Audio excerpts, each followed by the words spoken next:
Hola, soy Gabo Sandoval. Hice un proyecto para un diplomado de fotografía que consistía en autorretratos patinando.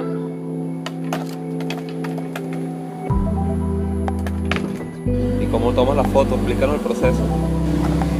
Un disparador. Entra. Utilizaba un disparador para accionar la cámara. Tiene un alcance de hasta un poco más de 100 metros.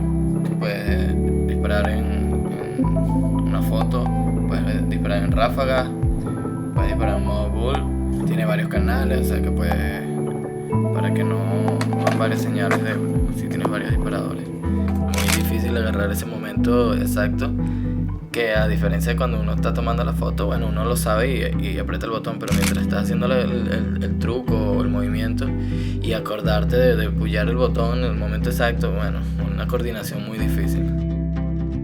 Creo que la más difícil fue la del flip. Capturar el flip en el momento exacto fue difícil. Sí, de hecho creo que sí, esa fue la más difícil.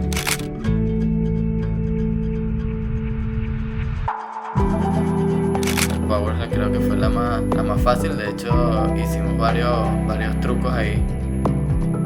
Estas fotos son como un poco, en cuanto al concepto, como un poco más cerrado. Hay tomas encuadres muy cerrados. Hay algunos abiertos, pero no tienes ningún contacto por lo menos en naturaleza. Siempre está como la parte urbana. Y no quise tampoco especificar pues qué ciudad era. Cualquiera a lo mejor la reconoce, pero sí, algo más genérico, por así decirlo.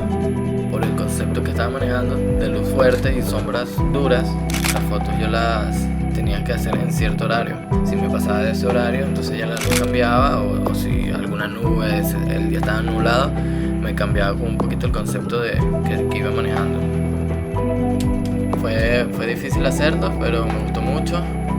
Espero seguir haciéndolo, continuarlo por varios años y bueno, que vaya evolucionando el trabajo y bueno, que sea mejor cada vez.